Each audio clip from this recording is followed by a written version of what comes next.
hampa ni sebenarnya nak bawa Islam apa? Sebenarnya aku tanya hampa ARG. Nah, Khawarij tu sebenarnya. Aku baik aku tunjuk ke hampa satu-satu Khawarij.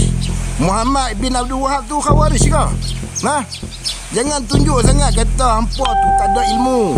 Jangan duk tunjuk sangat kata hampa tu tak tahu apa satu. Tengok kat sini ni aku nak baca. Yang dikatakan Wahabi Khawarij tu adalah Abdul Wahab bin Abdul Rahman bin Rustum Al-Ibadi Al-Khawarij.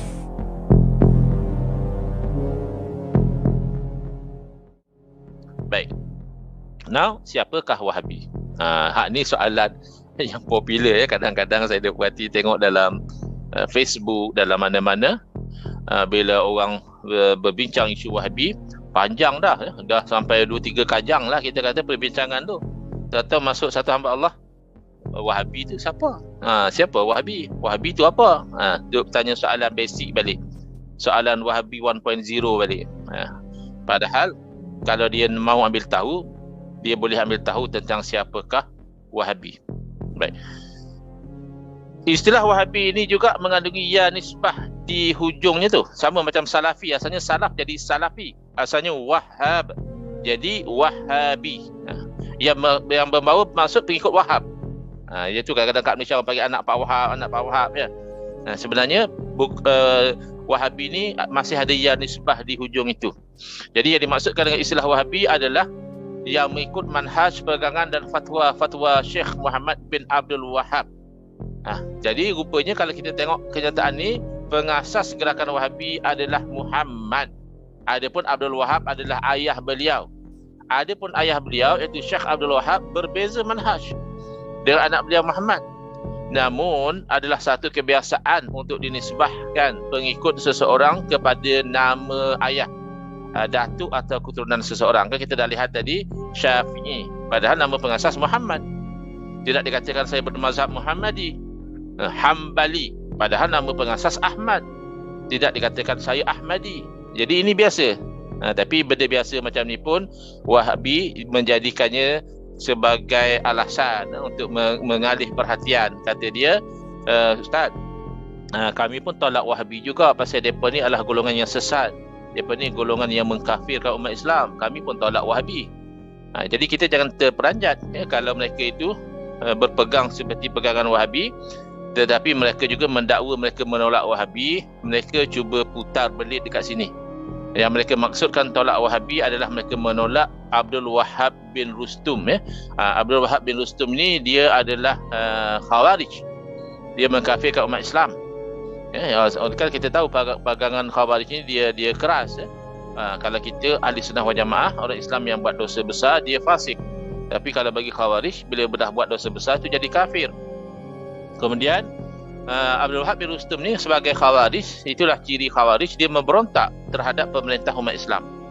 Dia lawan kerajaan Islam. Dan memang nama dia Abdul Wahab, Abdul Wahab bin Rustum. Jadi sesuailah kalau pengikutnya tu Wahabi. Adapun kami yang dituduh Wahabi, kata dia, kami bukan Khawarij kerana kami tidak mengkafirkan umat Islam yang melakukan dosa. Kami sama seperti ahli sunnah wal jamaah. Orang yang buat dosa baru fasik, kecuali kalau dia menghalalkan. Setakat dia minum arak, dia belum kafir. Tapi kalau dia kata arak tidak haram, itu lain. Dan kata mereka, kami tidak memberontak terhadap pemerintah umat Islam. Dan nama pengasas fahaman kami ini adalah Abdul Wahab. Jadi nama pengasas gerakan kami adalah Muhammad. Abdul Wahab itu hanya nama bapa beliau, bukannya beliau tu nama Abdul Wahab. Jadi kalau begitu sepatutnya kami ini adalah Muhammadi, bukannya Wahabi. Ini semua adalah cara Wahabi cuba memperbodohkan akal umat Islam. Pertama, kata dia bukan Khawarij. Sebab Khawarij ini mengkafirkan umat Islam yang melakukan dosa. Jadi Wahabi lebih parah lagi. Ciri-ciri Khawarij yang ada pada Wahabi bukan setakat buat dosa. Yang tak buat dosa pun dikafirkan. Yang bertawasul dengan Nabi SAW itu tidak dosa. Itu Nabi SAW yang ajar.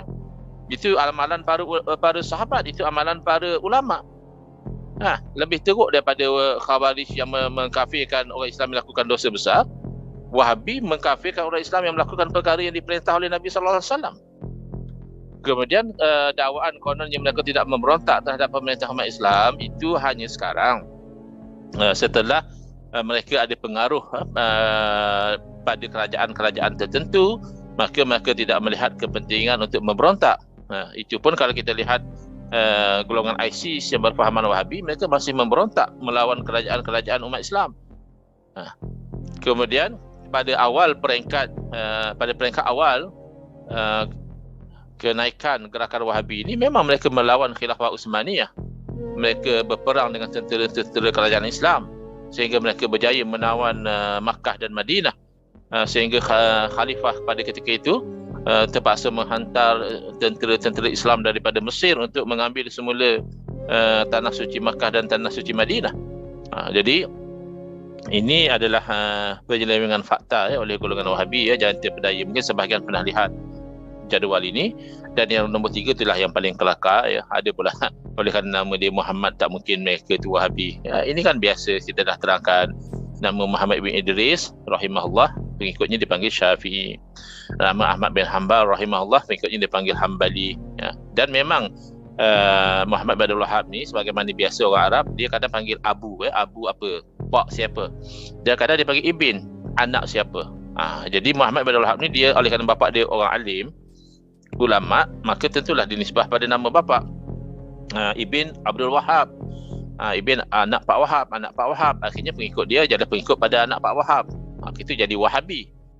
Ustaz, bagi kelompok Wahabi ni, sistem penghujahan mereka tu sebenarnya agak mudah. Quran, hadis dipetik, diuraikan begitu, sedangkan kalau di sisi kita pula ada syarah para alim ulama, ada sir terhadap hadis dan ada syarah terhadap hadis tu. Jadi dengan keadaan yang begini, Ustaz, dia boleh kita sebut bila di ketengah khalayak, kita dapat tengok yang lebihnya buah tu akan berlaku, dan kefahaman yang mudah dalam twist yang nak dilakukan tu akan berada pada pihak di belah sana, Ustaz. Macam mana pandangan Ustaz? Pandangan saya tu tak penting lah, Yang penting kita nak lihat panduan daripada Rasulullah sallallahu alaihi wasallam. Apabila mereka kata kita Quran dan Sunnah, kita setuju. Kita umat Islam ni berpegang pada Quran dan Sunnah. Tapi bagaimana cara kita memahami Quran dan Sunnah itu, hendaklah kita mengambil panduan daripada Nabi sallallahu alaihi wasallam. Nabi sallallahu alaihi wasallam telah memberi amaran, man qala fil Qur'ani bi ra'yihi falyatabawwa maqadahu minan nar, atau kama qala sallallahu alaihi wasallam. Barang siapa yang berkata-kata tentang Quran semata-mata dengan akal fikiran pendapat dia sahaja, maka sediakan tempat duduk daripada api neraka. Memahami Quran dan hadis tidak boleh melalui akal semata-mata. Baca satu ayat, saya faham begini, saya rasa begini. Tak boleh.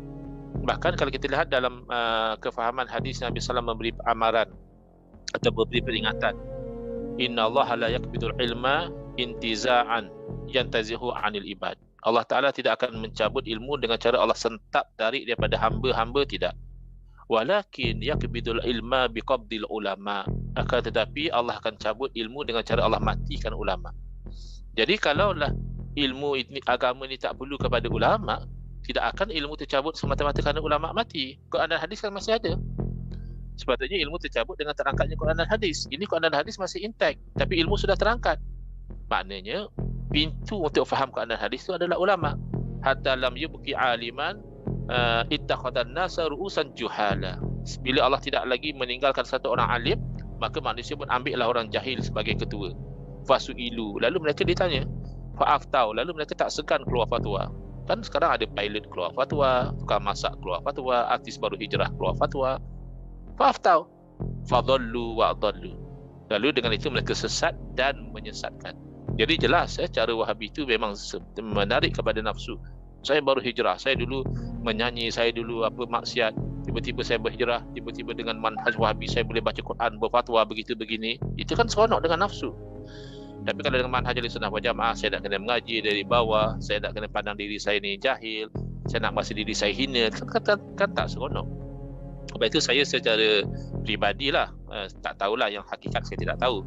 Bila saya menonton rancangan Maulid anjuran Ar-Ri'ayah membabitkan Habib Najmuddin Hafizahullah dan juga artis yang baru berhijrah iaitu saudara Syuaib dan saudara Nabil, saya rasa hina diri sebab saya nampak dua orang ni, mereka ni tawaduk.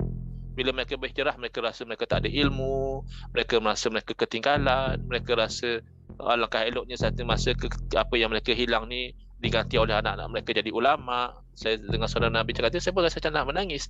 Anak kita ustaz belum tentu jadi ustaz, tapi orang yang dulunya artis, dia mahu anak dia jadi ulama.